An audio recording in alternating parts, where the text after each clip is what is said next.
Hi friends, আমি সীমিতা। আমার এই ভিডিওতে তোমাদের সবাইকে অনেক অনেক স্বাগত। আবারও চলে এসেছি তোমাদের সামনে একটি নতুন রেসিপি নিয়ে। আর আজকে আমার রেসিপি হলো রুই মাছের কাসুন পোড়া ঝোল। আর এই রেসিপিটা বানানোর জন্য দেখো, এখানে আমি 3 পিস মাছ ভালো করে পরিষ্কার করে ধুয়ে নিয়েছি। দেখতেই পাচ্ছ, মাছটা কিন্তু আমি ভালো করে পরিষ্কার করে ধুয়ে নিয়েছি। এবার এর মধ্যে আমি দিয়ে দিচ্ছি সামান্য হলুদ গুঁড়ো। সামান্য হলুদ গুঁড়ো দিয়ে দিলাম। এবার এর মধ্যে আমি দিয়ে দিচ্ছি সামান্য লবণ। এবার এই হলুদ আর লবণ দিয়ে মাছটাকে আমি ভালো করে মেখে নিচ্ছি। মাছের পিসগুলোকে আমি হলুদ লবণ দিয়ে ভালো করে মেখে নিচ্ছি। মাছটা মাখা হয়ে গেছে। আর এদিকে দেখো, একটা কড়া বসিয়ে দিয়েছি। এবার এর মধ্যে আমি দিয়ে দিচ্ছি 4 চামচের মতো সর্ষের তেল। তেলটা দিয়ে দিলাম, তেলটা গরম হয়ে গেছে। এবার এর মধ্যে আমি দিয়ে দিচ্ছি মাছের পিসগুলো, যেগুলো আমি হলুদ লবণ দিয়ে মেখে রেখেছিলাম। সেই মাছের পিসটা আমি এর মধ্যে দিয়ে দিলাম।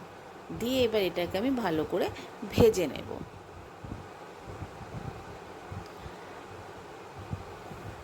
দেখো, একটা সাইড ভাজা হয়ে গেছে। এবার উল্টে দিচ্ছি, দিয়ে আমি আর এক সাইডও ভালো করে এরকম ভালো করে ভেজে নেব। দেখো, মাছের পিসগুলো কিন্তু আমি উল্টে দিলাম, দিয়ে এবার আর এক সাইডও আমি ভালো করে ভেজে নেব।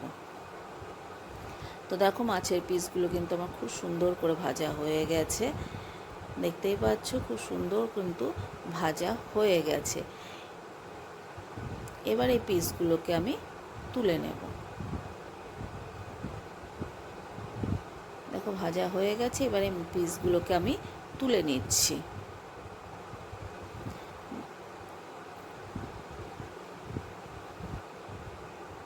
মাছের পিসগুলোকে তুলে নিলাম। এবার ওই তেলেই আমি দিয়ে দিচ্ছি হাফ চামচ কালো জিরে। দেখো, হাফ চামচ কালো জিরে দিয়ে দিলাম। আর দিয়ে দিচ্ছি 4টে কাঁচা লঙ্কা আমি ছিঁড়ে রেখেছিলাম। সেই 4টে কাঁচা লঙ্কা আমি এর মধ্যে দিয়ে দিলাম। এবার এটা একটু ভাজা হয়ে গেলে এর মধ্যে আমি দিয়ে দিচ্ছি যে মাছের পিসগুলো আমি ভেজে রেখেছিলাম, সেই পিসগুলো আমি এর মধ্যে দিয়ে দিলাম।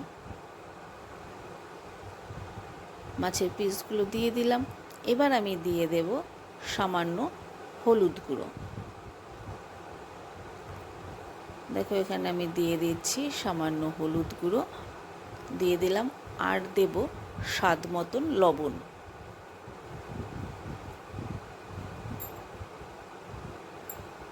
স্বাদ মতন লবণ আমি দিয়ে দিলাম। এবার এটাকে আমি একটু নাড়াচাড়া করে নিচ্ছি। হলুদ লবণ দেওয়ার পর আমি এটাকে একটু নাড়াচাড়া করে নেড়ে নিলাম। নিয়ে এর মধ্যে আমি দিয়ে দিচ্ছি পরিমাণ মতন জল। পরিমাণ মতন মানে যতটুকু ঝোল আমি রাখবো সেরকম পরিমাণ মতন জল আমি দিয়ে দিলাম। দিয়ে এবার এটাকে ভালো করে মিশিয়ে নিচ্ছি। নিয়ে এবার এটাকে ফুটতে দেবো। এটা ফুটতে থাকুক। আর এদিকে দেখো, একটা কড়া বসিয়ে দিয়েছি। কড়াতে আমি দিয়ে দিচ্ছি এখানে 2 চামচ সর্ষে। এখানে আমি সাদা কালো সর্ষে মিক্সড করে নিয়েছি। তোমরা চাইলে শুধু কালো সর্ষে দিয়েও করতে পারো। সর্ষে দিয়ে দিলাম। দিয়ে এবার এটাকে আমি একটু নেড়ে নেব। যখন এটা দিয়ে ফুটফুট একটা আওয়াজ বেরোবে তখন এটাকে নামিয়ে নেব। দেখো, এটা আওয়াজটা বেরোচ্ছে, এটা হয়ে গেছে। এটাকে আমি নামিয়ে নিচ্ছি। নিয়ে এবার এটাকে আমি গুঁড়ো করে নেব।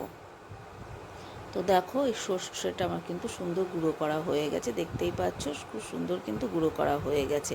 আর এদিকে দেখো, আমার মাছের ঝোলটাও কিন্তু সুন্দর ফুটে উঠেছে। দেখতেই পাচ্ছ, মাছের ঝোলটা সুন্দর ফুটে উঠেছে। দেখো, সুন্দর ফুটে উঠেছে।